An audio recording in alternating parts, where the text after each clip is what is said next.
Welcome to സാലോം learning അനറ്റോമിക്സ് ആണ്. അപ്പൊ നമുക്ക് ബേസിക് ആയിട്ട് കുറച്ച് EVS പഠിക്കാം അല്ലെ. അപ്പൊ മക്കളെ, നമ്മുടെ ഓണപരീക്ഷ ഇതാ ഇങ്ങ് എത്തിപ്പോയി. അപ്പൊ അതിന് മുന്നോടിയായിട്ട് നമുക്ക് എല്ലാ ചാപ്റ്റേഴ്സും അടിപൊളിയായി കംപ്ലീറ്റ് ചെയ്യണം. അപ്പൊ ഇന്ന് മിസ് വന്നിരിക്കുന്നത് നമ്മുടെ സെക്കൻഡ് യൂണിറ്റ് ആയ ജന്തു ലോകത്തേക്ക്, to the world of animals, ആ ഒരു ചാപ്റ്ററിൽ നിന്ന് നിങ്ങൾ നിർബന്ധമായും അറിഞ്ഞിരിക്കേണ്ട പ്രധാനപ്പെട്ട ഒരു ചോദ്യവുമായിട്ടാണ്. അപ്പൊ മിസ് എന്ത് ചെയ്യാൻ പോവാണ്, ആ ചോദ്യത്തിലേക്ക് കടക്കാൻ പോവുകയാണ്. അപ്പൊ ഈ ചോദ്യം കേൾക്കുമ്പോൾ അല്ലെങ്കിൽ അത് കാണുമ്പോൾ നിങ്ങൾ എന്ത് ചെയ്യുക, അതിന്റെ ഉത്തരം സ്വന്തമായിട്ടൊന്ന് ആലോചിച്ച് നോക്കുക.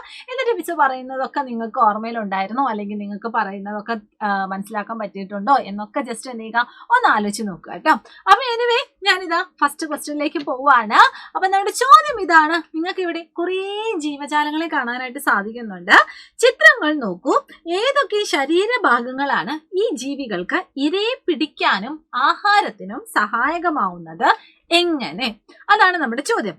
Observe the pictures. Which body part of a creature help them to catch the prey and eat it? How?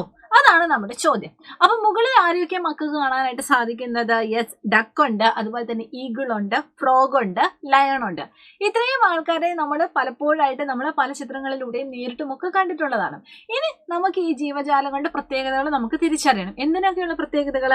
Yes, ഇരയെ പിടിക്കുന്നതിന് അവരുടെയൊക്കെ ഏതൊക്കെ ശരീരഭാഗങ്ങളാണ് സഹായിക്കുന്നത്, അതുപോലെ തന്നെ ആഹാരമാക്കുന്നതിനും, അതായത് ഇരയെ പിടിച്ചാൽ മാത്രം പോരാ അല്ലെ, അതിനെയൊക്കെ കടിച്ചു മുറിച്ച് തിന്നണം. അപ്പൊ അങ്ങനെ ആഹാരമാക്കുന്നതിനൊക്കെ അവരെ സഹായിക്കുന്ന ശരീരഭാഗങ്ങൾ ഏതൊക്കെയാണ്?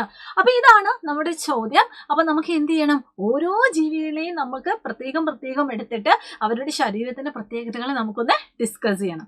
അപ്പൊ ഏറ്റവും ആദ്യം നമുക്ക് എന്തെടുക്കാം? യെസ്, നമ്മുടെ സ്വന്തം താറാവ് എടുക്കാം അല്ലെ. അപ്പൊ താറാവിന് എന്തെല്ലാം പ്രത്യേകതകളാണ് നമുക്ക് കാണാനായിട്ട് പറ്റുന്നത്? നമ്മുടെ ഫസ്റ്റ് ചാപ്റ്ററിൽ തന്നെ താറാവിന്റെ കുറച്ച് അഡാപ്റ്റേഷൻസ് ഒക്കെ നമുക്ക് ഏകദേശം ഒരു ധാരണയുണ്ട്. താറാവിനെ മാത്രമല്ല മറ്റു പല ജീവജാലങ്ങളുടെയും അനുകൂലനങ്ങൾ അല്ലെങ്കിൽ അഡാപ്റ്റേഷൻ പഠിച്ച സമയത്ത് അവരുടെ ശരീരത്തിന്റെ പ്രത്യേകതകളൊക്കെ നമുക്ക് അറിയാം. അപ്പൊ എനിവേ, നമുക്ക് ഈ ഒരു താറാവിനെ പറ്റി എന്തെല്ലാം കാര്യങ്ങൾ നിങ്ങൾ പരീക്ഷിക്കാനും ചോദ്യം വന്നാൽ നിങ്ങൾ എഴുതേണ്ടതുണ്ട്.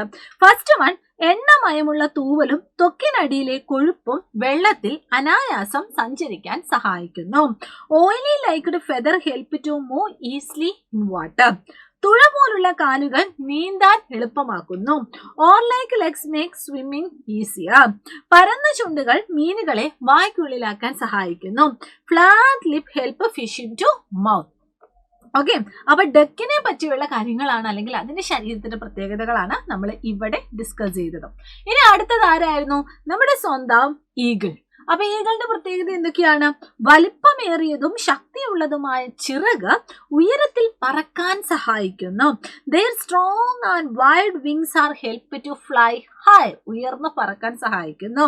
മികച്ച കാഴ്ചശക്തി വളരെ ഉയരത്തിൽ നിന്ന് തന്നെ ഇരയെ കണ്ടെത്താൻ സഹായിക്കുന്നു. Excellent eyesight help to spot the prey from a great height. അടുത്ത എന്താണ്? വളഞ്ഞ കൂർത്ത നഖങ്ങൾക്ക് പരുന്തിനേക്കാൾ ഭാരമുള്ള ജീവികളെ പോലും അള്ളിപ്പിടിച്ച് പറക്കാനുള്ള ശേഷി നൽകുന്നു. Their strong and curved claws help to catch the heavier prey. അടുത്ത പോയിന്റ് എന്താണ്?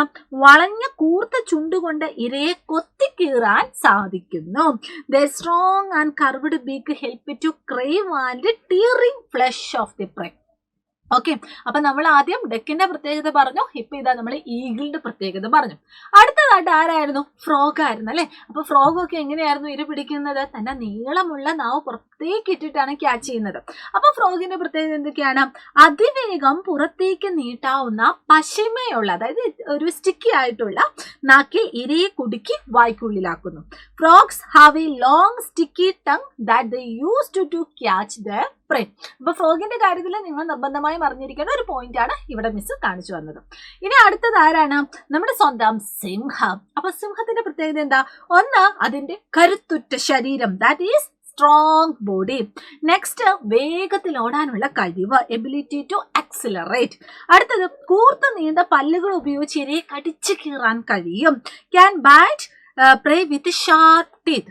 അടുത്തത്, ബലമുള്ളതും കൂർത്തതുമായ നഖങ്ങൾ ഉപയോഗിച്ച് ഇരയെ കീഴ്പ്പെടുത്താനായിട്ട് സാധിക്കും. They have a sharp, strong claws that help to grasp and hold on to prey. Okay, അപ്പൊ വളരെ ഇമ്പോർട്ടന്റ് ആയിട്ടുള്ള ഒരു ചോദ്യമാണ് നമ്മൾ നോക്കിയത്. അപ്പൊ ഈ ചോദ്യത്തിൽ തന്നിരിക്കുന്ന എല്ലാ ജീവജാലങ്ങളുടെയും പ്രത്യേകതകൾ നമ്മൾ ഡിസ്കസ് ചെയ്തിട്ടുണ്ട്. അപ്പൊ നിങ്ങൾ എല്ലാവരും എന്ത് ചെയ്യുക, ഇത് മുഴുവനായിട്ട് കാണണം. അതുപോലെ തന്നെ ഇത് നിങ്ങളുടെ നോട്ട്ബുക്കിൽ എങ്ങാനും എഴുതി വെക്കുകയും ചെയ്യണം. ഇത് പഠിച്ചിട്ട് വേണം നിങ്ങൾ പരീക്ഷയ്ക്ക് പോകാനായിട്ട്. ഓക്കെ അല്ലേ? അപ്പൊ ഇതുപോലുള്ള ഇൻട്രസ്റ്റിംഗ് ക്വസ്റ്റ്യൻസ് ഒക്കെ ആയിട്ട് നമുക്ക് ഇനി അടുത്ത ദിവസം വീണ്ടും കാണാം. അപ്പൊ നിങ്ങൾ എല്ലാവരും ഇനി അങ്ങോട്ടേക്ക് നമ്മുടെ ക്ലാസ് 3 യൂട്യൂബ് ചാനലിൽ വരുന്ന എല്ലാ ലൈവുകളും മറക്കാതെ കാണാനായിട്ട് ശ്രമിക്കുക. ഇതുപോലുള്ള കോർണർ വീഡിയോസും കാണാനായിട്ട് ശ്രമിക്കുക. അതുപോലെ തന്നെ ഇഷ്ടപ്പെട്ട ജസ്റ്റ് ഒന്ന് ലൈക്ക് ചെയ്യാം കേട്ടോ. അപ്പൊ എല്ലാ മക്കൾക്കും all the very best and thank you so much. Bye bye.